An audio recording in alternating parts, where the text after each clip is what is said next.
E o São Paulo deve ou não continuar recebendo shows em seu estádio? Esse tema é bastante delicado, até porque o São Paulo costuma perder jogos importantes no seu estádio para que possa receber shows. Você é a favor ou contra? Antes de se decidir, só escuta essa informação aqui. Eduardo Toni, diretor de marketing do São Paulo, contou que a realização de 3 shows do AC/DC no Morumbi nesta temporada valeram quase 15 milhões de reais livres de impostos. Essa é uma arrecadação extremamente considerável para um clube que precisa de dinheiro. Abre aspas para o Toni, a gente prioriza o futebol, o show é um segundo negócio, embora a receita seja muito importante. Tivemos aqui 3 shows do AC/DC, cerca de 250 mil pessoas, e o São Paulo arrecadou quase 15 milhões líquidos. Tivemos de abrir mão apenas de um jogo. O São Paulo conseguiu não perder tantas partidas dentro de casa para a realização desses shows. O que você pensa sobre o tema? O São Paulo deve continuar recebendo shows, ainda que isso implique em abrir mão de jogar no seu estádio com partidas de futebol, ou deve descartar essa história? Só é importante lembrar que o tricolor passa por enormes dificuldades financeiras e qualquer milhão é super bem-vindo. Então o São Paulo começa a sondar ali o Alexandre Barbosa. No dia de hoje, sexta-feira, 17/4, o bicho pegou ali e as notícias cravam que o Alexandre Barbosa, o São Paulo quer realmente o jogador, está estudando uma maneira de fechar um pré-contrato com ele agora no meio do ano. O São Paulo está estudando por quê? Porque o São Paulo está com uma ótima relação com o Botafogo. O São Paulo mandou o Ferrarese para lá, o São Paulo trouxe o Arthur para cá, o Botafogo deu uma quebrada de grana. John Textor não está colocando dinheiro mais ali no Botafogo, estão devendo um monte, vai ter transfermão, vai ter uma porrada de coisa errada acontecendo no Botafogo. Enquanto isso, o São Paulo não muda, que está com uma boa relação com eles. Então o São Paulo não quer atravessar o Botafogo, fecharam um pré-contrato com o Alexandre Barbosa e acabou, ó, jogador nosso, o Botafogo não tem mais nada que ver aqui. Não é isso. O São Paulo quer sim ter a boa relação com o Botafogo, até para eventualmente conseguir antecipar a vinda do Alexandre Barbosa. O que rola? O Botafogo talvez nem queira mais o jogador, porque ele é um jogador que não é tão barato. O São Paulo, em alguma ala de caras que vão esconder, tá? Esses caras, de qualquer maneira, eles diriam, não, São Paulo não tem interesse, o São Paulo nem olhou para esse Barbosa, porque é lógico que qualquer negociação desse porte, você precisa obrigatoriamente esconder a negociação. Até porque se o São Paulo falar que quer, o Corinthians falar que quer, o Santos vai querer, Palmeiras vai querer, o valor vai lá pra cima. E aí o São Paulo se complica. Então isso tem que ser, ó, caladinho, fica quietinho, passa o zíper na boca e não fala pra ninguém. Então o São Paulo nega que está ali de olho no Barbosa. Mas a verdade mesmo é que não é de hoje, já surgiu essa fumaça aí, onde há fumaça, há fogo do Barbosa, fechando com o São Paulo. E aí o que é legal é que o Botafogo realmente deve querer para se livrar de salário. Agora o São Paulo também não tá muito na pegada de pagar muita grana para ele. Então o São Paulo estuda fechar um pré-contrato para não pagar agora enquanto ele tem contrato com o Botafogo. É tipo ligar pro Barbosa e falar assim, ô, você ganha um continho por mês, um continho 100 por mês. Eu quero pagar para você 500. O cara fala, não, então eu fico aqui. Eu ganho 1 milhão e 100. Então é mais ou menos isso. São Paulo, quando acabar o contrato com o Botafogo, aí ele não ganha mais. Eu falei 1 milhão e 100 é bem chute, tá? Não sei se é 2 milhões, 1 milhão e 100, não sei quanto é. Mas ele tem agora um salário garantidinho com o Botafogo. Se o São Paulo quiser pagar menos, ele tem que esperar ele ficar livre no mercado. Ele ficando livre ou com pré-contrato com o São Paulo, aí o São Paulo consegue decidir um salário junto com o jogador e finalmente conseguir fechar sem despedaçar os cofres aqui, né? Olha só, o Rato, David Neres, Luiz Araújo, Elinho, Arthur, sabe que todos esses e mais um monte têm em comum? É que esses caras, eles são pontas direita e que batem com a perna esquerda. E por que isso importa? Lembra do Arjen Robben, multicampeão com o Bayern? Lembra do Mohamed Salah, multicampeão com o Liverpool? Tem o Sané também, que jogou em Manchester City e Bayern de Munique. E agora nós temos aí um Luiz Araújo no Flamengo, que vira banco do Plata, tudo canhoto. Você tem o cara que é destro, canhoto, que joga na ponta direita. E o São Paulo sempre teve esses caras, mas perceba, todos saíram de maneira assim inexplicável. Tanto o David Neres, como o Luiz Araújo, como o Antony, como o Elinho, é tudo muito rápido. Lucas Ferreira, é tudo muito rápido. E agora o São Paulo consegue contratar o Arthur. O Arthur chegou no São Paulo E ele veio ocupar a posição que antes era do Wellington Rato.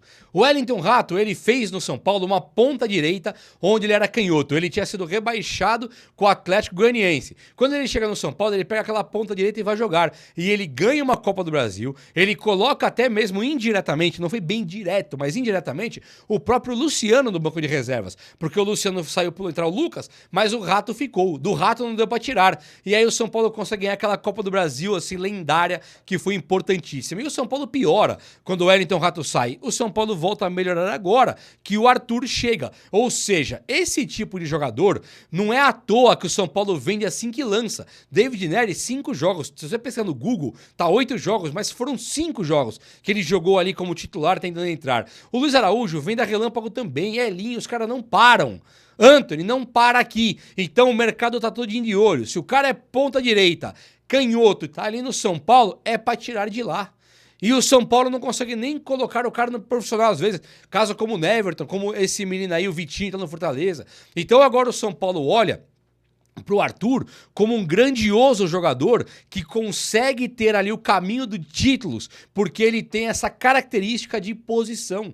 Com o Wellington Rato foi fácil, não fácil, mas nós ganhamos uma Copa do Brasil que tinha Flamengo, Palmeiras, Corinthians, uma Copa do Brasil histórica, pegamos toda a dificuldade do mundo. Você vê hoje o Arthur sendo o que o Wellington Rato foi em algum momento, talvez até com mais qualidade, talvez menos, talvez mais, mas a verdade é que ocupar aquela faixa do campo fez o São Paulo voltar a ganhar. Olha aí o Roger Machado, depois que ele mudou a tática Crespo para Roger Machado e colocou esse time com 2 pontas abertos, um centroavante e um meia, o São Paulo pegou 4 jogos. Desses 4 jogos, Cruzeiro, São Paulo ganhou, os 2 da Sul-Americana, São Paulo ganhou, e o São Paulo perde pro Vitória da Bahia com a expulsão do Lucas Ramon. Ou seja, daria, se o Lucas Ramon não é expulso, para ter ganhado 3 e empatado 1, ou ter ganhado os 4. Esse é o papo de time que tem ponta direita, canhoto, aberto, jogando ali para puxar o contra-ataque. É fundamental ou não é? Pelo amor de Deus, vocês não vão me decepcionar. Eu não terminei a minha... Voltamos, estamos de volta para falar de São Paulo e Vasco, onde assistir na tela para vocês. Vasco pega o São Paulo em São Januário, sábado, 6h30 da tarde, transmissão Amazon Prime. Um Vasco que está muito preocupado com a defesa, a gente sofreu gols em todos os jogos do Campeonato Brasileiro até agora, é o 13º colocado do Campeonato Brasileiro, e pega o São Paulo que está ali, né? O Roger Machado, a cada jogo tem que se provar, tem que provar que tem competência para estar ali à frente do São Paulo, porque a torcida fica em cima dele. Cadê ele chegando? Valentim Furlan está chegando aqui com a gente para falar sobre o São Paulo. Valentim, tudo bem? Queria começar falando do time, né? Dessas preocupações que o São Paulo tem para esse jogo, nas pontas, especialmente porque o Roger Machado gosta de jogar dessa forma, e também sem Marcos Leonardo, nessa grande ausência aí do meio de campo. Tudo certo, Valentim? Achou o lugar aí? Eu preciso contar, Valentim. Valentim sumiu, gente. Cadê Valentim? Ah, preciso falar de São Paulo e Vasco, eu não estou conseguindo falar com o Valentim. Aí lá vou eu aqui, cadê você, Valentim? Aí eu falei, Valentim, eu preciso de você agora neste programa. Fui brava com você, Valentim? É verdade. Boa tarde. Pois é, São Paulo tem sérios problemas aí para essa partida. Ô, Valentim, não foi isso que eu te perguntei, Valentim. São questões de bastidores, né, que eu posso falar. Eu tenho que manter o silêncio aqui no ar. O silêncio? Mas Tudo que você disser poderá ser usado contra você, Valentim. Valentim, você anda muito bravo, viu? Outro dia chegou na redação, mas tava espumando, eu tomei uma atravessada assim de graça. Né, Valentim? Então, Valentão. Não, Tá. hoje eu tô manso, pode ficar tranquilo. Entendi. São Paulo tem uma partida importante amanhã. É difícil. São Paulo tem uma partida importante amanhã. O Marcos Antônio, de fato, está fora, não só dessa partida, né, mas potencialmente aí até a parada para a Copa do Mundo, no meio da temporada. A questão é, o São Paulo agora tem uma série de dúvidas, porque o elenco do São Paulo, no que se refere a pontas, não é lá tão largo, até por isso, inclusive, que o clube foi para o mercado e contratou o Arthur. A questão é, se o São Paulo já não tem o Ferreira machucado, por conta de um edema na coxa, a questão agora é, isso recai muito sobre o Luca e sobre o Arthur. Só que o Lucas jogou no meio de semana e ontem acabou não treinando. E o Arthur vem de uma sequência grande de jogos, praticamente titular em todas as partidas desde que ele chegou. Ou seja, Se não for agora, vai ser no meio de semana. E se não for no meio de semana, vai ser depois. Mas em algum momento no futuro próximo, eu ia falar o Crespo, mas o Roger Machado vai se deparar com um momento de elenco curto. Ele vai precisar fazer uma gestão de elenco, poupar algumas peças, como ele vem tentando fazer ao longo desses últimos dias. E mesmo poupando, o Marcos Antônio, por exemplo, não tinha jogado no meio de semana passado contra o Boston River lá no Uruguai, lesionou. Agora, né, que o São Paulo vai ter uma sequência grande de partidas e com o elenco ainda mais curto, fica a questão. O Roger vai ter que trocar o esquema, porque o Arthur muito provavelmente vai ser bancado, se não agora, na próxima partida. O Luca é uma dúvida para amanhã. O Ferreira não pode jogar. Então, assim,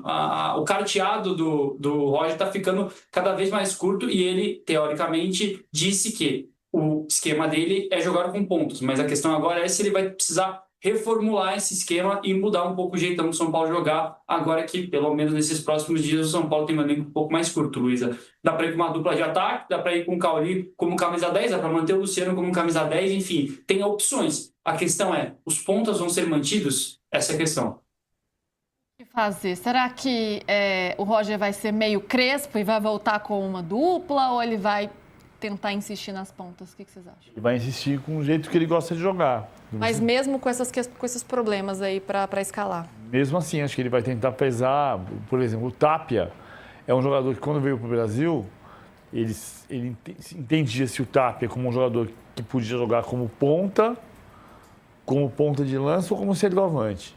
E a melhor condição para o Tapia sempre foi encarada. Na época eu falei com o Thiago Nunes, que foi técnico dele na Universidade Católica, que a melhor função dele era como ponta de lança, mas ele joga como ponta.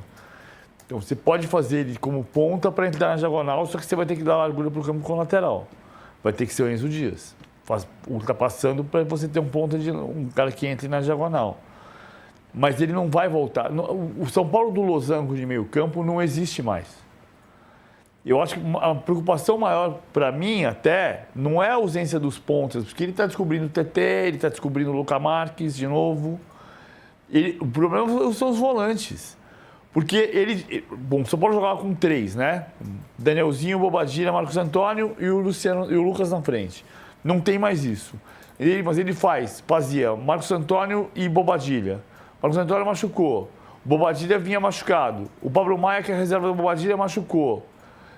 Tem o Bobadilla e Danielzinho. Se não tivesse, eu tenho o Luan. Para mim, essa ausência dos volantes é pior do que a dos pontas. Porque ele está jogando com o Luca, está jogando com o TT. Ele está descobrindo alternativa como ponta. Mas como volante, não. Ô, Valentim, como é que tá a situação do Arboleda, né? Atualiza pra gente aí. Teve alguma novidade? Não, sem novidades. O que tem mudado é um pouco a postura do São Paulo. O São Paulo agora acha que é mais válido não entrar e não judicializar a questão, pelo menos por enquanto. Por quê? Porque existe na FIFA uma cautela muito grande com jogadores que... Aí é uma questão jurídica, né? Mas o São Paulo acha que com menos de 30 dias de manifestação não dá para... Você não tem 100% de segurança judicial para tentar uma rescisão unilateral. Então, qual que é a ideia do São Paulo? Aquilo que a gente falou durante a semana se mantém. O São Paulo espera o Arboleda chegar no Brasil e aí, com o Arboleda aqui no Brasil e não no Equador, o São Paulo poderia negociar, talvez tentar entrar em um acordo por uma rescisão ou eventualmente reintegrar. A questão é, rescisão unilateral, ou seja, entrada na justiça, o São Paulo só vai cogitar depois desses 30 dias. O jogo contra o Cruzeiro foi no dia 4, né? Então, enfim, o São Paulo tem ainda mais 14 dias, aí tem mais quase 3 semanas para avaliar nesse meio tempo o que fazer. É aquilo mais ou menos que a gente conversou durante a semana, Luiz. O Wilds, inclusive, tinha comentado, né? O tempo meio que parece jogar em favor aí do Arboleda. Pelo menos por enquanto não deve rolar uma judicialização. Isso é quase certo, tá? A questão agora é o que o São Paulo faz, né? O São Paulo está nesse dilema aí que gostaria de negociar o jogador, mas fora da janela não existe nenhuma chance. E amanhã não tem Tolói. Pois é, ou eu dizer um São Paulo assim, tentando se resguardar, de fato, né? Não abrir brechas para não correr riscos numa possível judicialização. E não pode correr mesmo esse risco. E também precisa definir o que vai fazer, porque não depende do São Paulo, ainda que tenha interesse. O São Paulo não quer reintegrar porque entende que o Arboleda já deu, já aprontou demais. Ou há uma reavaliação, não. O São Paulo precisa de zagueiro, tem esse elenco enxuto, vale também para a zaga. E talvez o custo-benefício, por mais que o Arboleda tenha aprontado muito nos últimos anos, compense. De qualquer maneira, a decisão do São Paulo passará por proposta ou falta de proposta de outros clubes. Então, o que fará na janela? Não adianta querer vender se não tiver proposta para vender, para negociar. passa muito por isso. Fala pessoal, estamos aí com atualizações importantes do São Paulo. Se inscreva e ative o sininho para receber mais atualizações do Tricolor. Deixe seu like que é muito importante para o crescimento do canal. Utilize o espaço aqui embaixo para registrar sua opinião. Ficamos por aqui com mais esse giro de notícias. Um abraço e até o próximo vídeo.